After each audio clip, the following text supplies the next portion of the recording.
Kitab Ratapan. Ini adalah kitab yang unik dalam Perjanjian Lama yang berisi 5 syair dari seorang penulis tanpa nama yang selamat dan merefleksikan kembali tentang pengepungan Yerusalem oleh Babel serta kehancuran dan pembuangan yang diakibatkannya.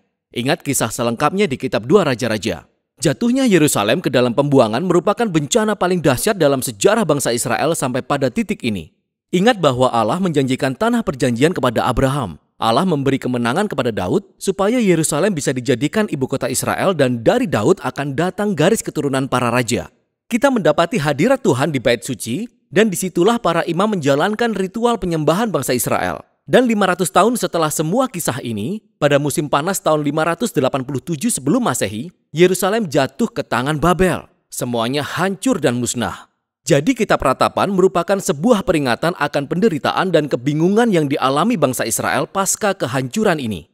Nah, syair Ratapan yang ada di sini bukanlah sesuatu yang unik dalam Alkitab. Ada banyak syair seperti itu di kitab Mazmur. Dan syair dalam Alkitab yang berisi Ratapan ini mempunyai beberapa makna. Syair-syair ini merupakan sebuah bentuk protes. Itu merupakan salah satu cara untuk menarik perhatian semua orang, termasuk perhatian Tuhan terhadap hal-hal buruk yang terjadi di dunia ini yang sudah tidak bisa ditoleransi lagi. Syair tersebut juga menjadi cara untuk memproses emosi. Jadi dalam puisi ini, umat Tuhan melampiaskan kemarahan dan ketawaran hati atas kehancuran yang diakibatkan oleh dosa dan keegoisan manusia.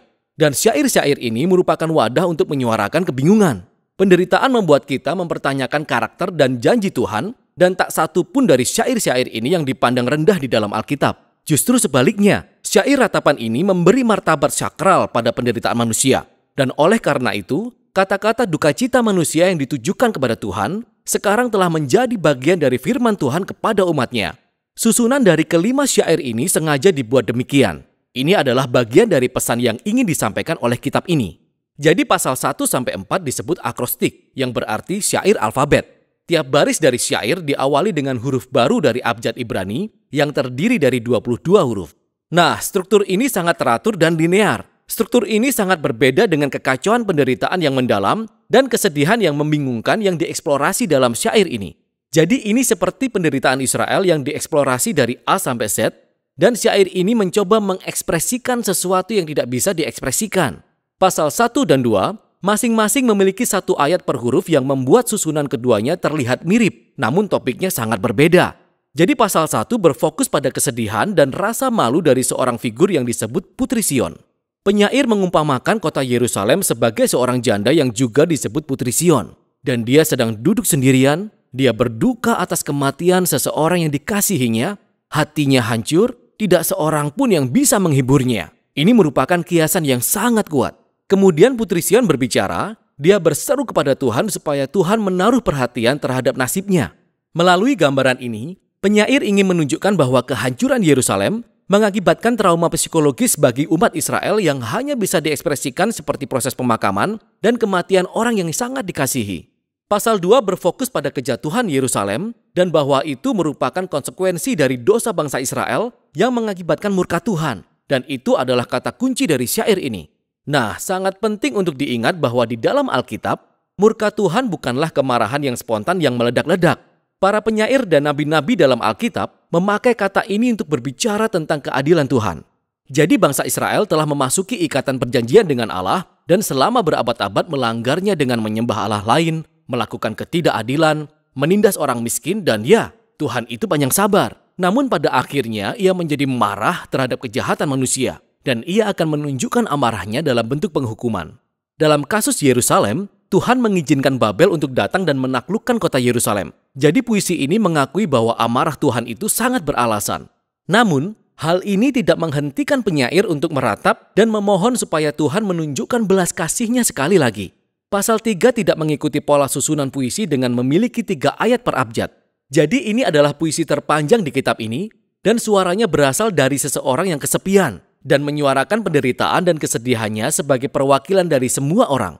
Dan yang menarik adalah, pasal ini dipenuhi oleh bahasa yang diambil dari bagian lain dari kitab Perjanjian Lama, yaitu dari Ratapan Ayub dan dari ratapan penting lainnya di kitab Mazmur, dan bahkan dari syair seorang hamba yang menderita di kitab Yesaya. Penyair melihat kehidupannya yang sulit sebagai bentuk keadilan Tuhan, seperti yang disampaikan di pasal 2. Tetapi secara paradoks, inilah yang memberi harapan bagi penyair, dan hal ini membawa dia untuk menyampaikan satu-satunya kalimat pengharapan di seluruh kitab ini. Tak berkesudahan kasih setia Tuhan, tak habis-habisnya rahmat-Nya, selalu baru tiap pagi, besar kesetiaan-Mu. Tuhan adalah bagianku, kata jiwaku, oleh sebab itu aku berharap kepada-Nya. Jadi penyair berpendapat, jika Tuhan cukup konsisten untuk membawa keadilan-Nya atas kejahatan manusia, maka Dia juga akan konsisten dengan janji perjanjian ini untuk tidak membiarkan kejahatan menjadi akhir kisahnya. Jadi bagi penyair ini, penghakiman Tuhan adalah persemaian harapan untuk masa depan. Bab 4 kembali ke struktur alfabet yang sama seperti pasal 1 dan 2. Ini adalah gambaran yang tajam yang mengganggu tentang 2 tahun pengepungan di Yerusalem, yang menunjukkan situasi yang kontras antara keadaan di Yerusalem zaman dulu dengan betapa buruknya situasi ketika mereka ada dalam pengepungan. Jadi anak-anak biasa tertawa dan bermain di jalanan, tapi sekarang mereka mengemis untuk makanan. Orang kaya biasanya makan makanan mewah, tapi sekarang mereka makan apa saja yang bisa mereka temukan di atas tanah. Dan para pemimpin kerajaan biasanya penuh dengan kemegahan, tapi sekarang mereka kelaparan, kotor, dan tidak bisa dikenali.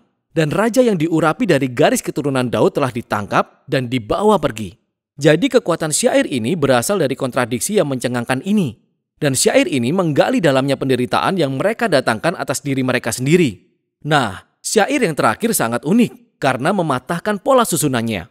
Syair ini sama panjangnya dengan semua syair alfabet lainnya, tapi urut-urutan abjadnya sudah hilang.